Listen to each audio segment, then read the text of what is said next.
Madam क्या समस्या है और किस बात को लेकर आपने आज यहाँ पर इस वार्ता बुलाई है, थोड़ा हमको अवगत कराएं मामले से। सर हम लोग को बहुत डर लग रहा है। कल रविवार था, छुट्टी का दिन था। सुबह 4:30 बजे हमारे घर पे एकदम से आवाज़ लगी हमको बाहर कुछ लोग आए हैं, बहुत शोर सा लगा। तो बहुत हम झांक के देखे तो कुछ लगा कि पुलिस खटखटा रहा है, कोई हमारा गेट बजा रहा है। तो हम बाहर निकले के देखे हमने, तो देखा कुछ पुलिस वाले थे, कुछ और भी थे ऐसे लोग, बहुत सारे लोग। एकदम से लग रहा कि ये बहुत भीड़ इकट्ठा हो गई है। सुबह 4:30 का टाइम था। ये क्या मकान का विवाद चल रहा है आपका? मकान का विवाद मेरा चल रहा है, हमारा पारिवारिक मामला चल रहा है और ये हमारा न्यायालय में है और हमको स्टे भी मिला हुआ है इस मकान के लिए। लेकिन स्टे के बावजूद कोई आपको परेशान कर रहा है? बावजूद भी हमको लग रहा है कि कोई बहुत बड़ी साजिश की जा रही है। कौन लोग हैं जो प्रताड़ित कर रहे हैं आपको? जो हम जिससे हमारा विवाद चल रहा है उनके ही द्वारा ये सब हो रहा है। क्या नाम है उनका? सर हमारा पुष्पा गुप्ता के नाम से चल रहा है। और जिनसे विवाद चल रहा है उनका क्या नाम है? जी, जिनसे विवाद चल रहा है उनका क्या नाम है? पुष्पा गुप्ता। पुष्पा गुप्ता। जी जी। ओके।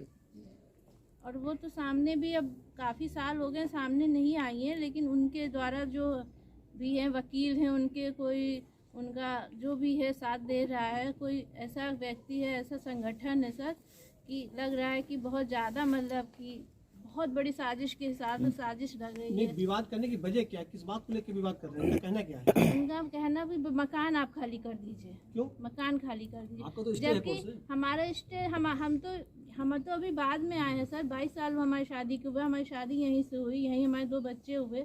सास ससुर थे वो भी अब नहीं रहे हैं, तो हम तो जितना जानते भी नहीं हैं सर।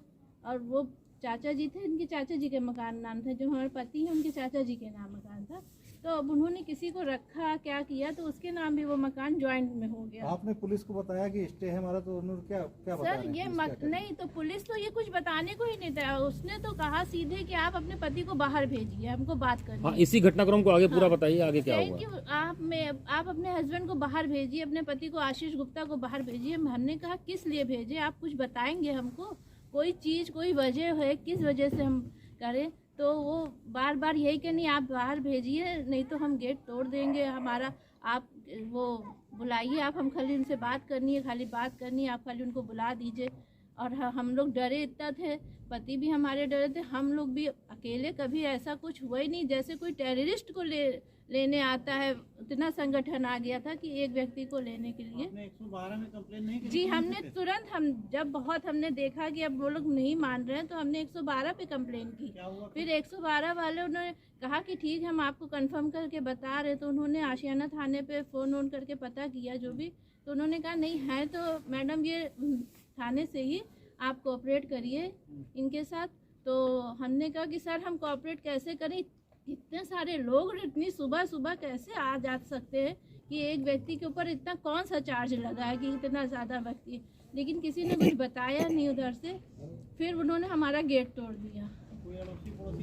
अड़ोसी पड़ोसी एक आए, बगल वाले आए, उन्होंने बात की, उनको भी उन्होंने कुछ बताया नहीं। उन्होंने कहा कि आप खाली आशीष गुप्ता को बाहर बुलवाइए। ये गेट किसके द्वारा तोड़ा गया? गेट उन्होंने पुलिस वालों ने तोड़ा? जी हाँ, पुलिस वालों ने कहा कि अगर आप बाहर नहीं आएंगी, नहीं निकलेंगी, ना भेजेंगी तो हम आपका गेट तोड़ देंगे। उनके द्वारा जो गेट तोड़ा जा रहा था, क्या उसकी कोई फुटेज या कोई वीडियो है आपके पास? उसकी फुटेज बगल में वीडियो वो लगा है कैमरा जी, CCTV तो उनके पास। तो जब उन्होंने तोड़ा गेट तो जब अंदर के गेट हमने बंद कर रखे थे, तो जब लोहे का गेट टूट गया सर, तो अब लकड़ी का गेट टूटने में कितना टाइम लगना था। तो फिर हमने अपने पति से कहा कि अब भाई बाहर आ जाओ, नहीं तो ये भी तोड़ देंगे। अब चल के देखते हैं क्या बात है, बात तो करनी ही पड़ेगी। फिर हम लोग बाहर खोले तो बाहर जैसे ही खोला वैसे उन्होंने उनको पकड़ लिया और अपनी गाड़ी में बैठा के चले गए। किसी तरह की कोई वार्ता नहीं, कोई वो नहीं कि हाँ किस लिए ले जा रहे हैं इनको। फिर बाद में अब हम मेरा बेटा अकेले घर में, हम लोग को कुछ समझे में नहीं आ रहा था करे क्या। फिर किसी तरह बुलाया गया अपने जिनको जानते थे। फिर मेरा भाई आया और वो आया, अंकित उनके साथ रहता था एक, वो आया। तो फिर उससे थाने पे पता किया वकील के हिसाब से, तो कोई वारंट कटा था उनका 2014 का कोई केस था, तो उसका वारंट उन्होंने NPW करके उनको ले गए सर, और उन्होंने कहा कि स्पेशल कोर्ट बैठेगी शाम को, उसमें आप जमानत करा लीजिए। हमारे वकील लोग गए लेकिन जमानत मिली नहीं। क्या जैसे ये लोग दरवाजा उनको तोड़ रहे जेल थे, भेज हाँ? दरवाजा तोड़ रहे थे ये जी, लोग जी। पुलिस वाले, तो मोहल्ले के लोग कोई मदद के लिए नहीं आगे जी आया? नहीं, अब पुलिस के आगे तो फिर कोई भी नहीं आएगा ना सर, सभी लोग भयभीत थे। सभी भयभीत थे। किस थाने का मामला है ये? आशियाना थाने का, आशियाना थाना से आया था पूरा। पुलिस वालों के साथ और भी कौन लोग मौजूद थे? और भी अधिवक्ता लोग थे सर, हम अब इनको पहचानते नहीं है ज़्यादा कुछ, और बार बार यही कह रहे थे हम दरवाज़ा आपका गेट तोड़ देंगे, आप बाहर आइए, नहीं तो बाहर भेजिए, नहीं तो आपका गेट तोड़ देंगे, और उन्होंने तोड़ दिया। जो केस है जी किस मामले में NPW है उनका? जी, अब ये इतनी जानकारी हमको नहीं है, लेकिन बस मारपीट के उससे हुआ था शायद कुछ। मतलब कुछ आपको कोई नोटिस कोई जानकारी कुछ नहीं दी गई? ऐसा अगर कोई NPW होता है तो पहले नोटिस आती है, सम्मन आता है, कुछ आता है, कोर्ट से हमको कोई एक वो नहीं मिला है कि हाँ ऐसा हुआ है। मतलब पुलिस ने कोई संपर्क नहीं कोई किया आपसे? संपर्क नहीं किया, सीधे उठा के लेके चली गई? बताया नहीं हम लोग को, हम लोगों के माइंड में ही नहीं थी ये बात कि ऐसा कुछ होगा। कितने लोगों की संख्या थी जो लोग आए? 15-20 लोग थे सर, 3 गाड़ियाँ आई थी। अभी आपके पति कहाँ हैं? फिर हमारे पति इस समय कल उनकी जमानत हो नहीं पाई तो वो सेंट्रल जेल चले गए।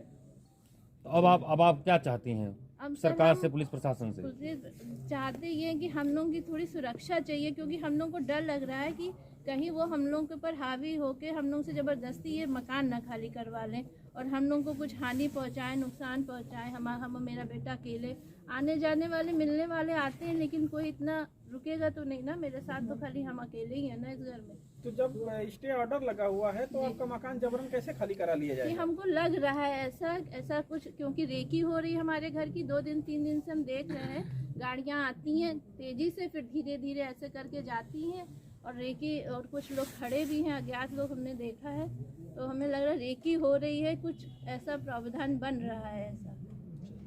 तो आप सरकार से, प्रशासन से क्या चाहती हैं? हम चाहते हैं कि हमको सुरक्षा दे योगी सरकार, प्रशासन, कमिश्नर जो भी है सर, जो भी है सरकार में, सबसे हम यही प्रार्थना करते हैं कि हमारी सुरक्षा दे। हमको हमारे पति जब तक 2 तारीख तक आ नहीं जाते हैं, जब तक उनकी जमानत नहीं हो जाती है सर। ठीक है। ठीक है भैया।